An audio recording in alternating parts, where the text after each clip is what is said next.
बड़ा सुजान रे बहुत बड़ा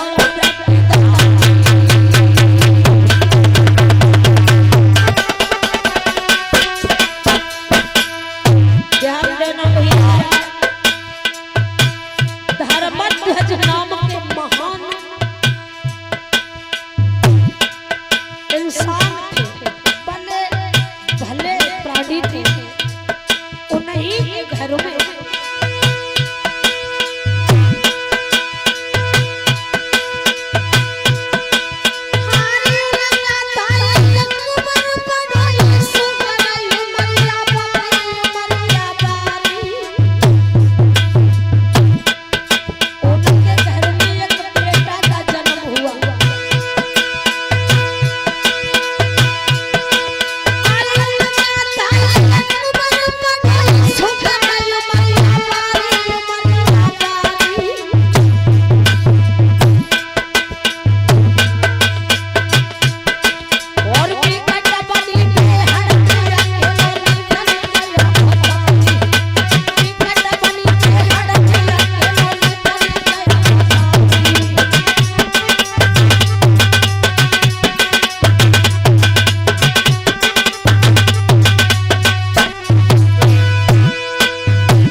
हमारे भक्तों की विशेष मांग पर उन्हें मैं रिकॉर्ड करने जा रही हूँ। जिस किसी को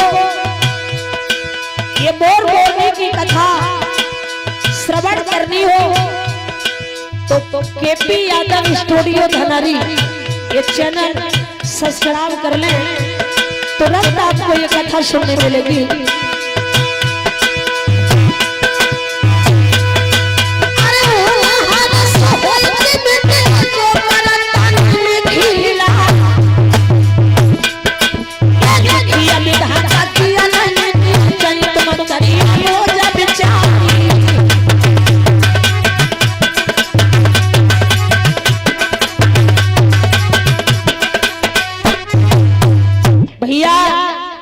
धर्मध्वज नाम के जो महान प्राणी थे उनके घर में एक बेटा का जन्म हुआ जिसका नाम धर्मवीर पड़ा। अब आपका बड़ा ही प्यारा था। एक दिन धर्मवीर अकेला ही एक बगिया में घूमने के लिए निकल गया। जब बगिया में घूमने के लिए निकल गया तो उसने देखा उस बाग में एक प्राचीन मंदिर है, बहुत पुराना। वो लड़का उस मंदिर में चला जाता है और जब मंदिर में पहुंचा तो उस लड़का ने देखा उस मंदिर के अंदर एक सुंदर कन्या बैठी है और दुर्गे मैया की पूजा कर रही है। क्या कह रही है? मैया मैया तेरा अजब प्यार और दुखड़ों में मंगल करती अपार और बड़ी दयालु है शेरावाली, भरे झोली खाली है शेरावाली।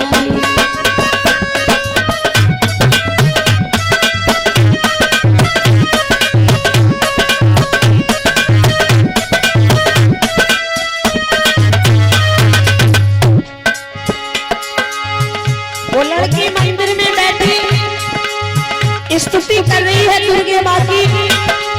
बोली मैया तू तो मनोवांछित फल देने वाली है, तू सभी की इच्छा पूरी करने वाली है और माँ बेटी का तो वैसे भी रिश्ता बड़ा पवित्र होता है।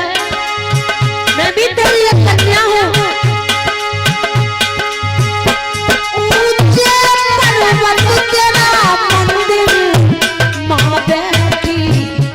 के अंदर।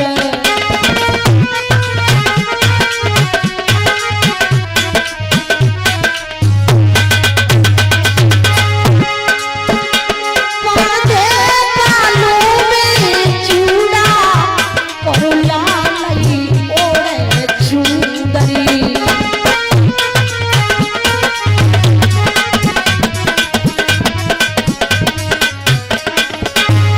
मुझे कृपा करो मेरे कष्ट हरा, देव दया दृष्टि डाली है शेरा वाली, हरे दुख खाली है शेरा वाली।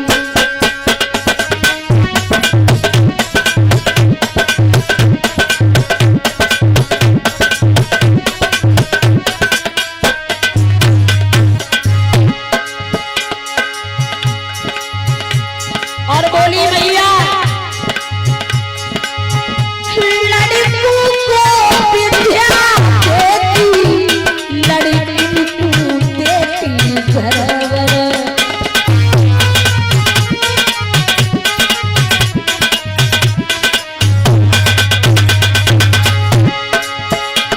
लड़कन को विद्या देती, लड़की को देती घरवर।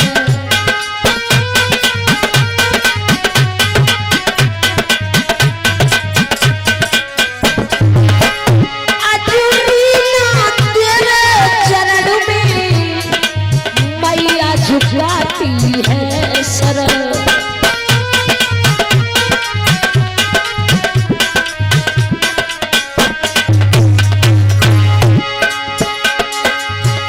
तेरे द्वार खड़ी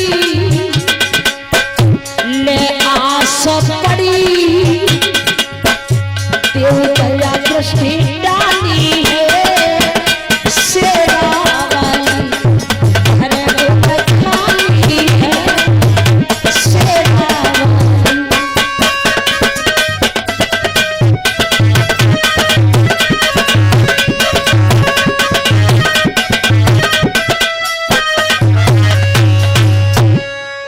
जहाँ बेटी बैठी पूजा कर रही उसी मंदिर में वो लड़का धर्मवीर पहुंच गया। उसने जैसे ही बिटिया को देखा उसके दिल में ये बात आई कि मैं इस बिटिया से शादी कर लूं। दुर्गे मैया से प्रार्थना करने लगा, माँ आज तक मैंने किसी भी देवता पर भरोसा नहीं किया। सभी कहते हैं कि देवताओं की पूजा करो और देवताओं से जो मांगो वो मिलता है। तो मैं भी आज ये जानना चाहता हूं कि आखिर देवता सच्चे होते हैं। मैया जो तेरे मंदिर में बैठी लड़की पूजा कर रही है और जिस दिन ये मेरी दुल्हन बन जाए तो सुन ले मैया मैं भी क्या करूंगा।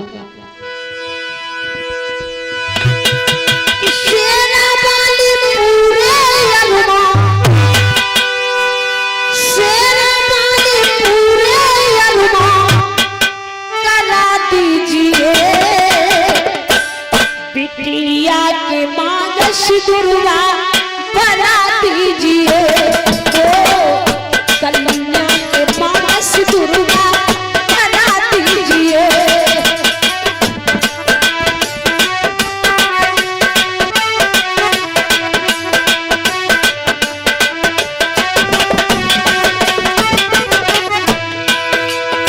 बोला है वो लड़का शेरा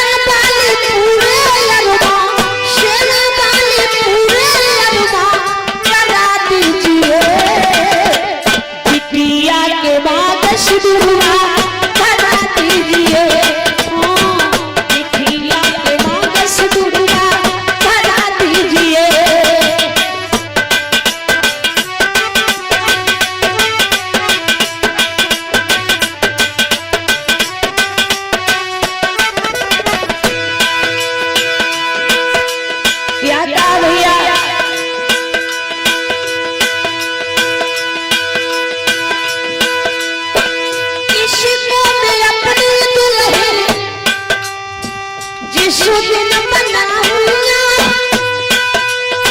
शीशु काट कर मैया उसी दिन चढ़ाऊंगा।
इतनी बात लड़का ने मंदिर में कही और वापस अपने घर आकर अपने पिताजी से बोला है, बोला आज तक पिताजी हमने तुम्हें कोई बात नहीं बताई, पहली बार मैं तुमसे एक बात कहने जा रहा हूं। अभी भी मंदिर में एक लड़की को देखकर आया हूं। मेरा ये प्रण है कि मैं शादी करूंगा तो उस लड़की से, और अगर तुमने मेरी शादी उस लड़की से नहीं की तो मैं अपने प्राण गंवा लूंगा। क्या बोला है भैया वो लड़का कि बाबुल प्यारे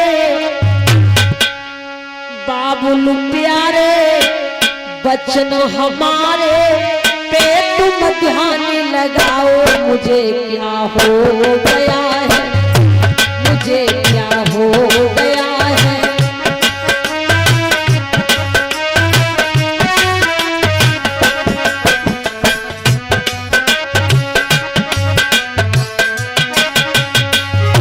लड़का बोला पिताजी शादी करूंगा तो मैं उसी के साथ करूंगा। ओ मेरे भोले पिताजी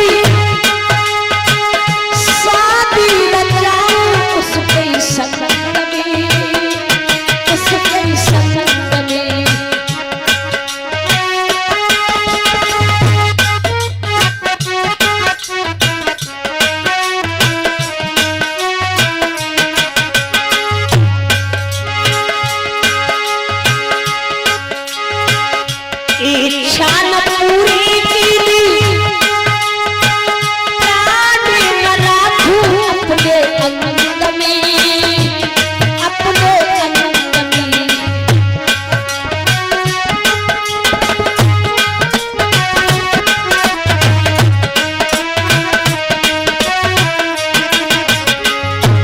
क्या कहा इच्छा पूरी मेरी जरूरी, जल्दी पिता कराओ, मुझे क्या हो गया है, मुझे क्या हो गया है, मुझे क्या हो गया है।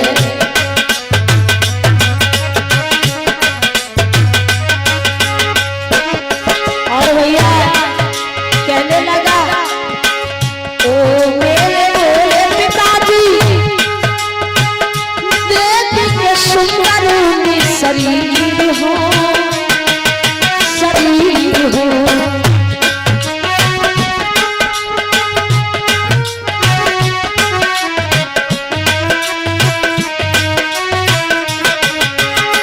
सोनी बूनी बुलाया परी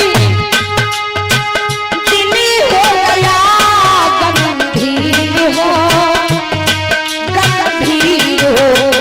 मनुआ बोला दिली बोला इसको अपनी बनाओ, मुझे क्या हो गया है, मुझे क्या हो गया है, मुझे क्या हो गया है।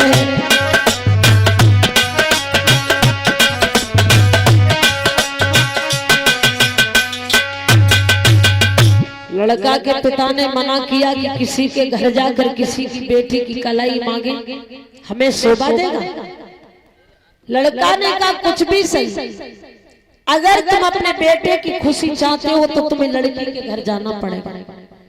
इकलौता बेटा था। बोले ठीक है। धर्मवीर के पिता ने पता लगाया उस लड़की के पिता का और पहुंच गए। जाकर के भैया उन्होंने कहा कि आप अपनी बेटी की शादी हमारे बेटा से कर दो, अगर तुमने ऐसा नहीं किया तो हमारा इकलौता बेटा मर जाएगा। उस बेटी के बाप ने कहा अगर यही इच्छा है तुम्हारे बेटा की तो हम जरूर अपनी बेटी की शादी तुम्हारे पुत्र से करेंगे। मेरे प्यारे भक्तों, आज शुभ घड़ी में उस लड़की के पिता ने धर्मवीर के साथ में शादी कर दी। जब शादी कर दी, जो भी उसकी इच्छा थी वो दहेज दिया और जब बिटिया को दुल्हन बना करके बिठाया है डोली में, तो भैया उस बाप ने अपनी कन्या को समझाया कि आज से तुम्हारा नया जीवन आरंभ हो रहा है। बेटी, बचपना आप यही छोड़ करके चली जाना। ससुराल में जो तुम यहाँ शरारतें करती थी वो मत करना, क्योंकि वह ससुराल है। यहाँ तो तुम रूठ जाती थी जिस वस्तु पर, जिस चीज पर वो हम तुम्हें दिलवा दिया करते थे, लेकिन ससुराल में कोई नहीं सुनने वाला। साजन के घर पे चली पर दुल्हन उमंगे, छोटे भैया भी चलो अपनी बहिना के साथ। छोटा भाई भी जा रहा है, डोली में बैठ गई। आज क्या बोले पिता बिटिया कि कुल की परंपरा मरिया दानी भाए जाना बेटी।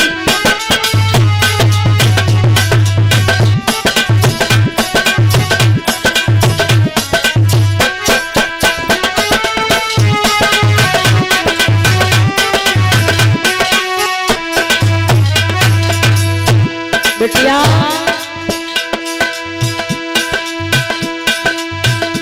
बेटी का घर तो ससुराल में होता है, पियर में तो तुम रही, तुम किसी और की अमानत थी, जिसकी थी उसे हमने दे दी। तुम सासु ससुर घर जाइयो,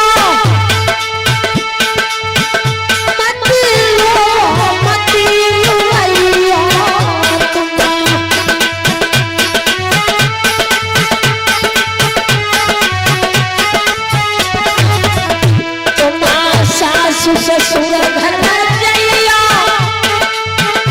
मत रो मत रो भैया।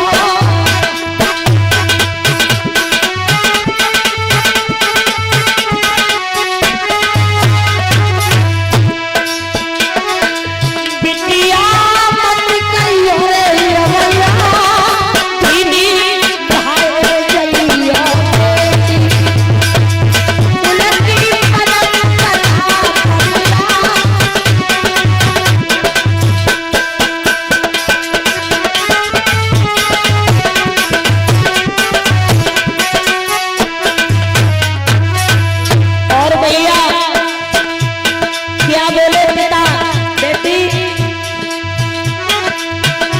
ऐसा कभी भी भूलकर काम मत करना जो हमारे पास दुल्हन आए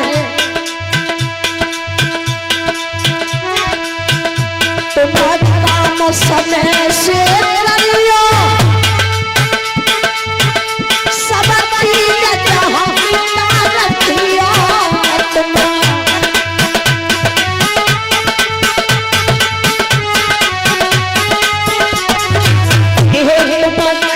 समय से करियो, सब चीज जहाँ रखियो। लाड़ो मत करियो बरवा,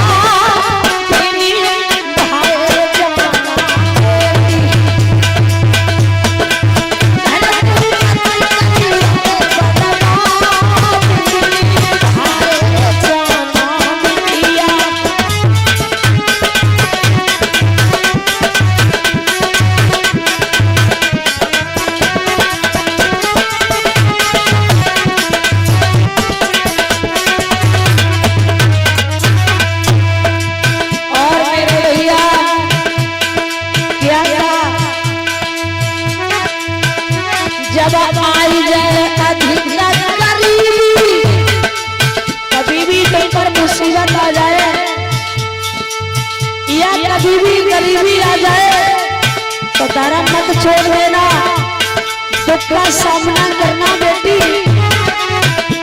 जो आई जाए अधिक गरीबी तो धर्म तजिया देवी जो।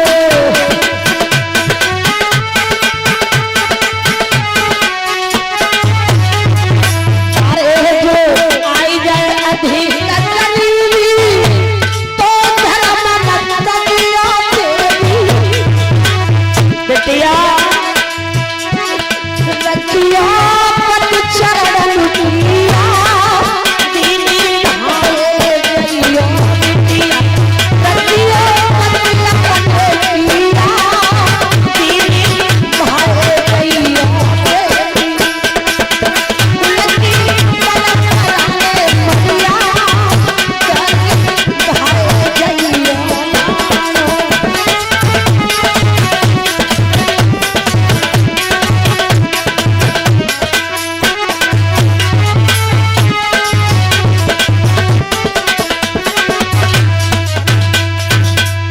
आज भैया इस प्रकार से बिटिया की विदा की है।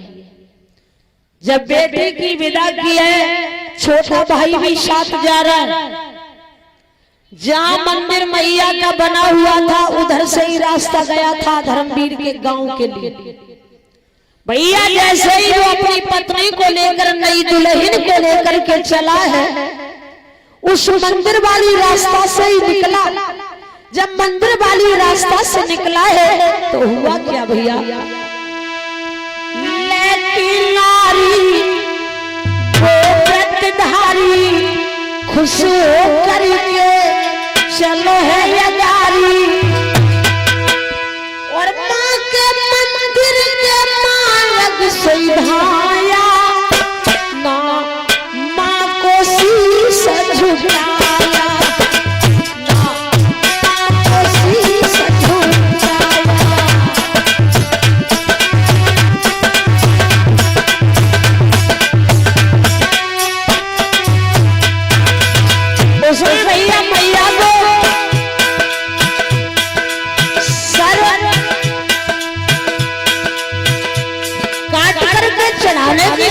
दूर रही, क्योंकि पहले तो उसमें ये कहा कि जिस दिन मैं इस लड़की से शादी कर लूंगा उसी दिन अपनी गर्दन काट कर तेरे कदमों में रख दूंगा। अब वो तो बात बहुत दूर रही, वो माँ के मंदिर तक नहीं गया।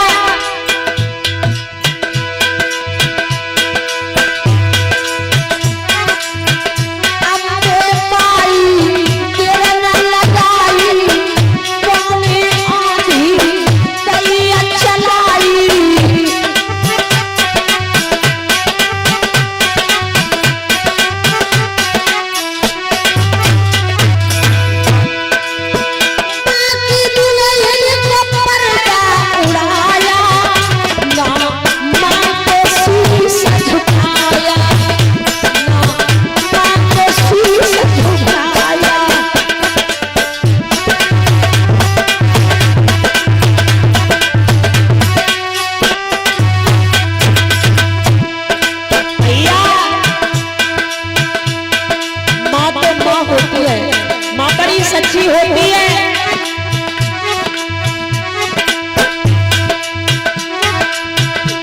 तो बनती है कदम संभाल के मेरी मैया के नाम बहाल के।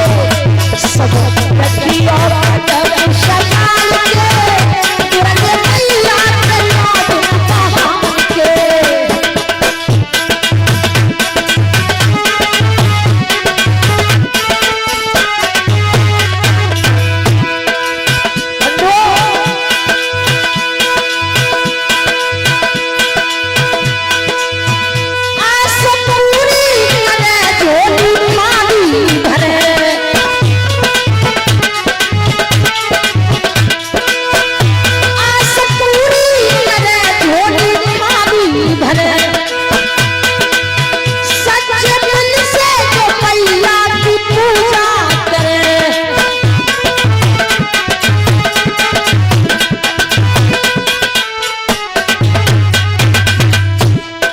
भैया सच्चे दिल से मैया की पूजा करता है तो मैं उससे मिलते ही पति,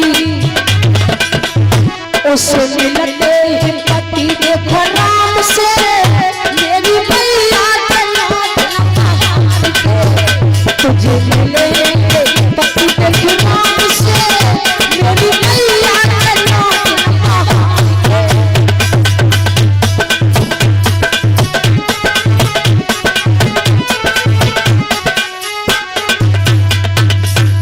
जैसे ही मां ने भैया पर्दा उड़ाया, दुर्गे मैया ने धर्मवीर की पत्नी का हुआ क्या? धर्मवीर ने नारी को देखो मुखारविंदा, सोई याद मात की आई गई, हो गई मत मंद। बोला ये चेहरा तो मैंने दुर्गा के मंदिर में देखा था। अपने साले और अपनी पत्नी से कहा कि तुम यहीं खड़े रहना, हम माँ के मंदिर जा रहे हैं। नहीं निभाया तुम ही तेरे परिवार को नष्ट कर दूंगी। लड़का ने सोचा कि इससे बेहतर तो यही होगा कि मैं सर काट दूं, वरना मेरा परिवार ही नष्ट हो जाएगा। भैया तलवार पड़ी थी मंदिर में, क्या किया उस लड़का ने?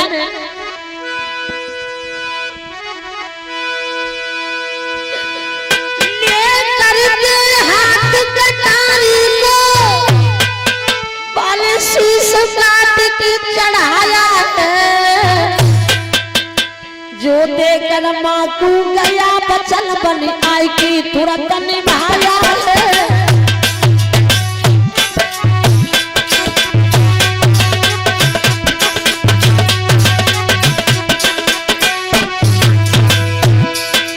आपने कटारी को गया और उसने अपने शीश को काट दिया। भैया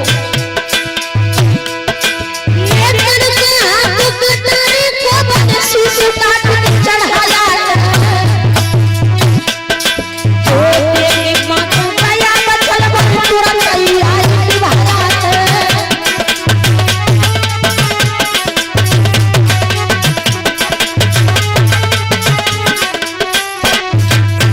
जैसे ही लड़का ने शीश को काट दिया। अब काफी देर हो गई, बहन भाई को बाहर खड़े हुए कहने लगी अपने भाई से, धर्मवीर की पत्नी के मंदिर में जाकर के देख कर किया, अभी पूजा नहीं कर पाई, काफी समय हो गया है। बंदो थोड़ी देर के बाद, थोड़ी देर के बाद भैया अपना भेजा,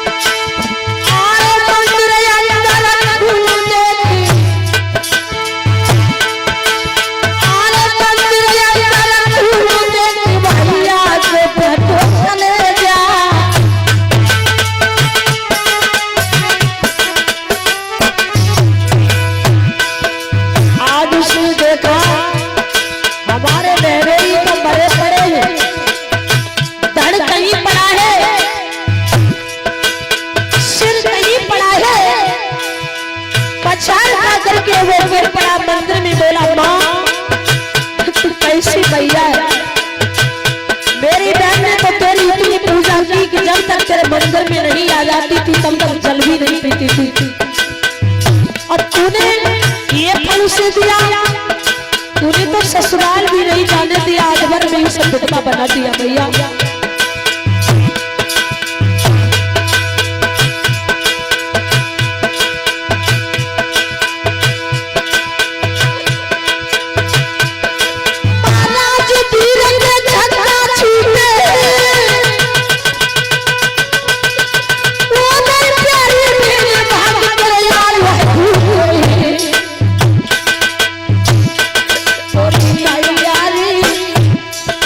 जननी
है मैं अपनी मैया अपनी बहन को कैसे समझा दूंगा, वो कैसे मेरी बात सुन लेगी। अगर मैंने उससे जा करके कह दिया कि तेरा पति तो मर गया, सुनते ही वो भी मर जाएगी। बंदो काफी देर तक लड़का रोता रहा। काफी देर के बाद उसने सोचा अगर मैं अपनी बहन से जाकर ये कहने लगा कि तेरा पति अब नहीं रहा, तो कहीं ऐसा ना हो कि मेरी बहन मुझे ही दोषी लगा, मुझे ही दोषी ठहरा दे कि मंदिर में और तो कोई नहीं था, तूने ही मेरे पिया को मारा है, इसलिए मैं भी नहीं जाऊंगा अपनी बहन से कहने। हे मां, हमारे बहनोई ने जिस कटारी से अपनी गर्दन को काटा है उस कटारी से मैं काटूंगा। आज उस भैया ने भी कटारी उठाई और भैया उसने भी अपनी गर्दन को काट दिया। अब वो लड़की ये सोच रही है कि पति गए वो भी नहीं लौटे, भैया गया वो भी नहीं लौटा, आखिर बात तो क्या है। मेरे प्यारे भक्तों, सुखदेव महाराज समझाते हैं राजा परीक्षित खुद भागी भागी जब मंदिर की तरफ चली तो उसकी नजर पड़ी है जहां मंदिर की नाली थी वहां से रक्त बह रहा था। जैसे ही उसने खून की धार को देखा तो होश उड़ गए दुखिया के, और भागी भागी मंदिर में आई, देखा एक तरफ भैया पड़ा है और एक तरफ पति। धड़ गई है, सर गई है, आज पछाड़ खा के गिर पड़ी, कहने लगी मैया ये तूने क्या किया। माता तुले बादल पारे, माता तुले बादल पारे, मारे दुल्हनिया मंदिर शीशा, माता तुले बादल पारे, दुल्हनिया मंदिर शीशा।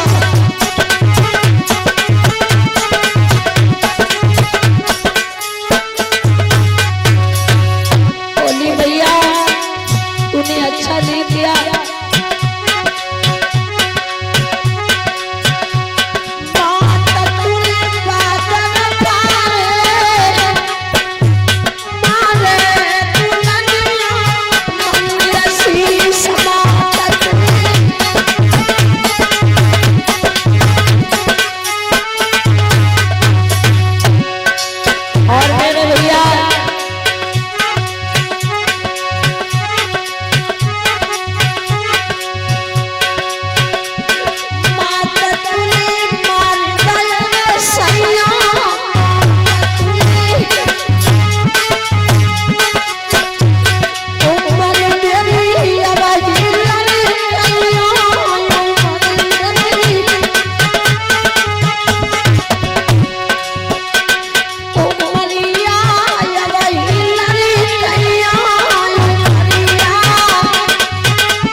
पूजा हमने इसलिए थोड़ी आपकी की कि तुम हमारे श्रृंगार को छीन लोगी, बल्कि हमने तो इसलिए पूजा की कि तुम हमारे स्वादों को अमर कर दोगी। तुमने तो सास की देरी तक तो नहीं देखने दिया, और मैं तो कहीं की भी नहीं रही।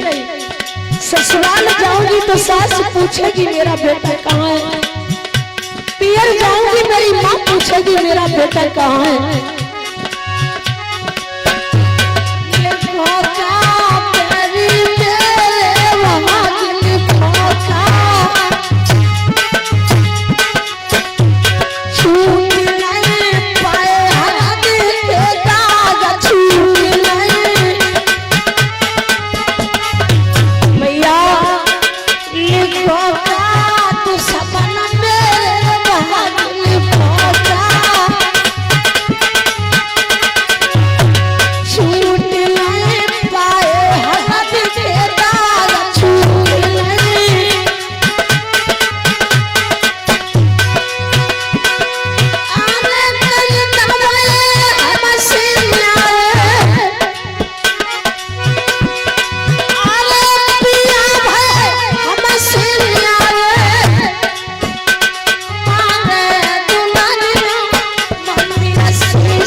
अब मंदिर में दुखियारी पछाड़ खाती हुई कह रही है मैया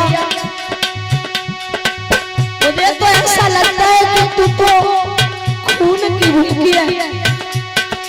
केपी भैया इन लोगों का फोटो जरूर ले लियो। बंदो क्या बोली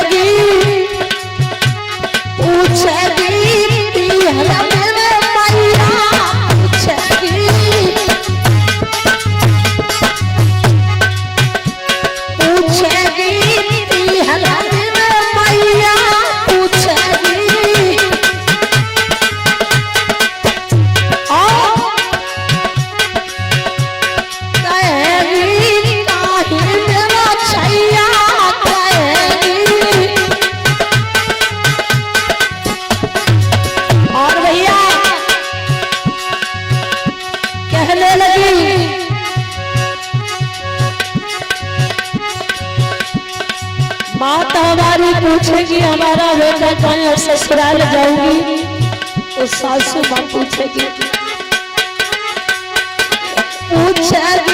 सास मेरी मैया पूछेगी सास मेरी मैया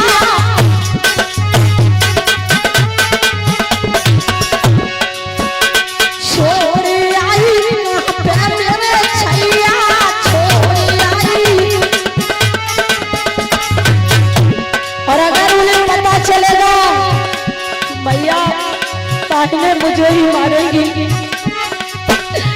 मरवाई दो तू भी मेरा छैया मरवाई दो। तूने तो मुझे तरीका नहीं छोड़ा कहाँ जाऊँ माँ न पियर जाने लायक रही न ससुराल जाने लायक रही। भैया भी तूने मेरा मार दिया पति ही मार दिया।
अम्मा अगर तू रक्त की ही भूखी है तो ठीक है, जहाँ मेरा पति गया जो मेरे भाई ने किया और मैं भी अब वही करूंगी।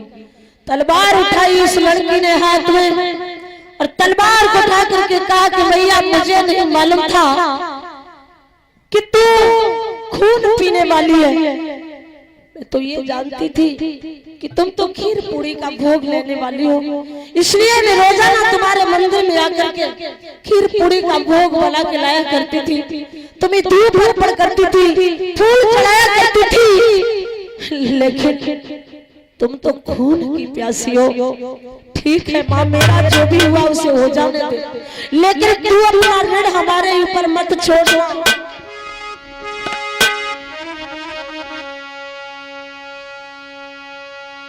खंजर को रंग खून में अरमान रह न जाए।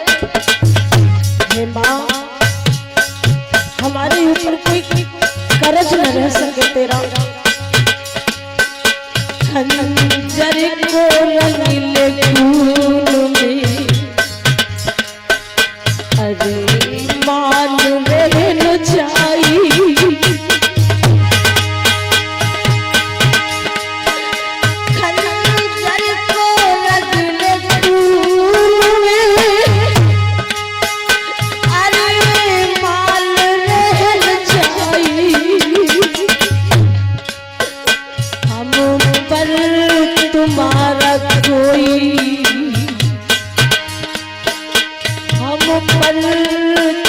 तुम्हारा कोई एहसान बचाए, हम पर तुम्हारा कोई एहसान बचाए माँ।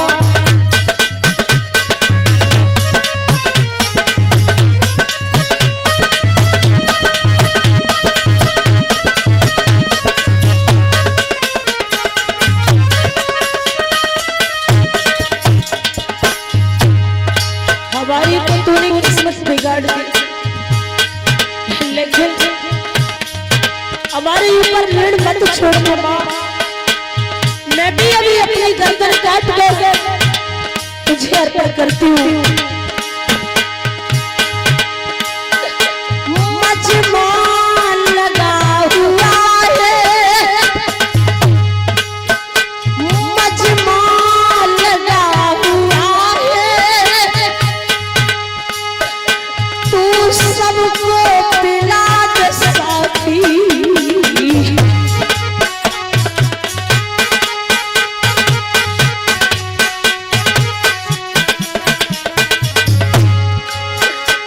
मजमान लगा हुआ है,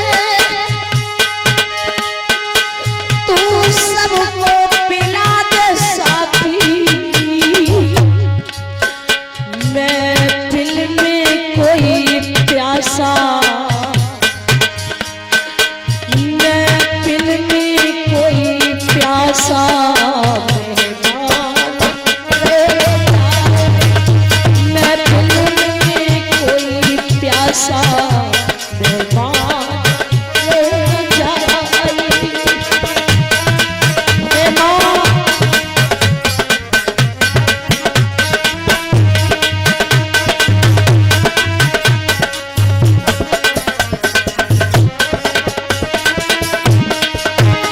और तू कत्ल करके मेरा दामन को साफ कर ले,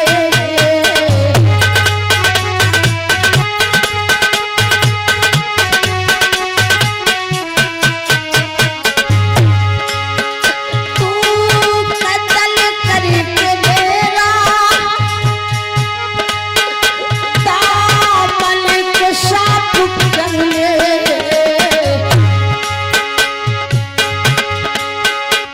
तब पे पड़े खून के कोई दाग रह न जाए, मैं दिल में कोई प्यासा मेहमान रह जाए, हम पर तुम्हारा एहसान रह जाए।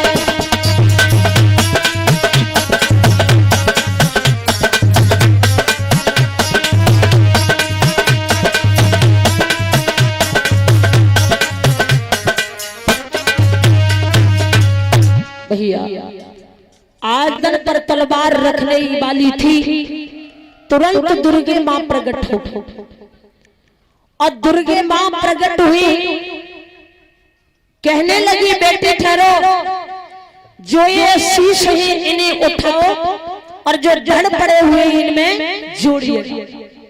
आज भैया बिटिया कंपित हो रही थी, उसने वो दोनों शीश उठाए करना तो उसने ठीक चाहा लेकिन गलत हो गया। क्या हुआ?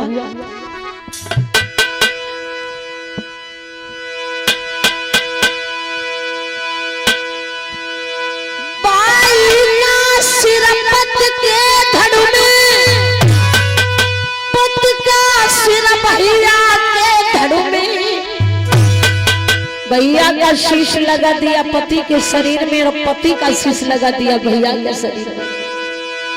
बाई का सिर पत के धड़ में, पति का सिर भैया के धड़ में, आज अदला बदली है गई है, देखो नीक जरा सी भड़ भड़ में।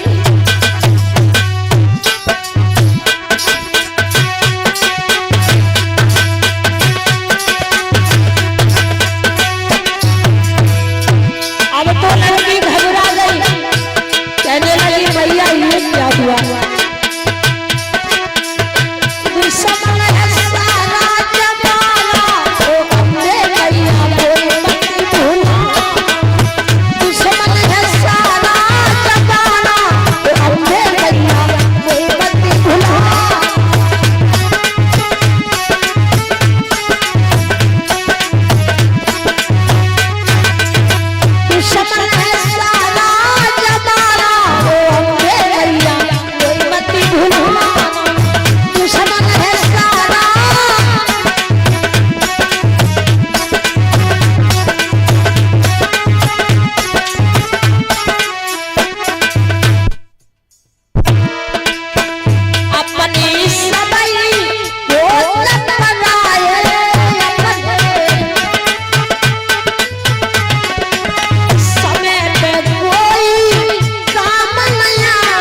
आज बंधुओं कहा दुर्गा से मैया ये किया हुआ।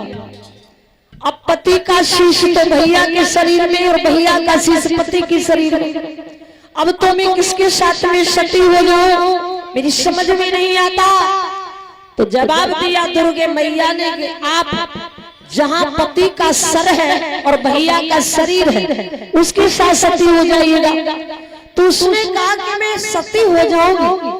कहते हैं जो पत्नी अपने पति के साथ सती हो जाती है अगले जन्म में उसे वही पति मिलता है। तो कहने लगी जब ये अगले जन्म में मुझे मिलेंगे तो शरीर तो भैया का है, केवल शीश पति का है, लेकिन सती होने के बाद मैं अगले जन्म में संतानवान कैसे बनूंगी। जवाब दिया है दुर्गे माँ ने कि तुम भोग से नहीं तुम योग से बनोगी बेटी। आज इतनी बात दुर्गा ने कही और उसी वक्त बंधु क्या किया है उसने सती हो गई। और सती जब हुई है तो दुर्गे मैया की कृपा से, दुर्गे मैया की कृपा से और चित चोर हो गए, चित चोर हो गए अगले जन्म में मोरनिया मोर हो गए, अगले जन्म में मोरनिया मोर हो गए।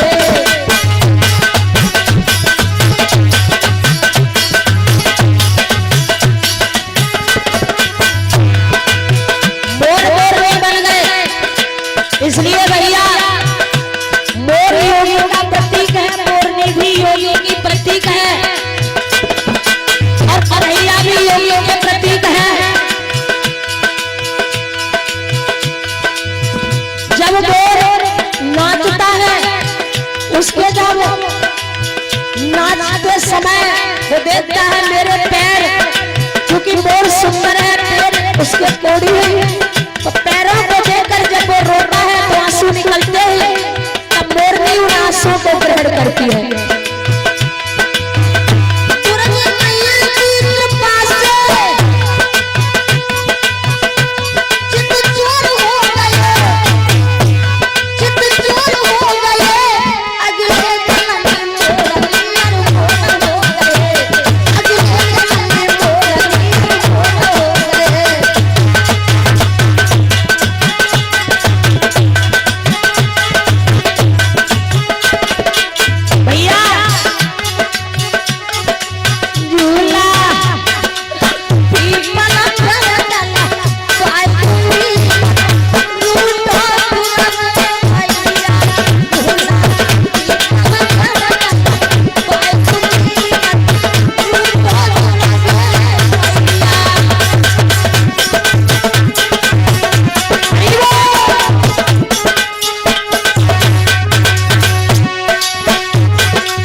भैया इस प्रकार से वो लड़की बनी मोरनी और वो लड़का जो उस कन्या के पति का शीश था और भैया का शरीर वो बन गया मोर। इसलिए जो मोरनी है वो जो मोर का सिर है केवल उसी से पति का संबंध रखती है और गर्दन से नीचे का हिस्सा है उससे भाई का उसका संबंध है। इसलिए वो दोनों योगी के प्रतीक हैं और कन्हैया भी योगी के प्रतीक थे। इसलिए मोर का परण और अपने मुकुट में हमेशा लगा के रखते थे। बोलिए भगवान।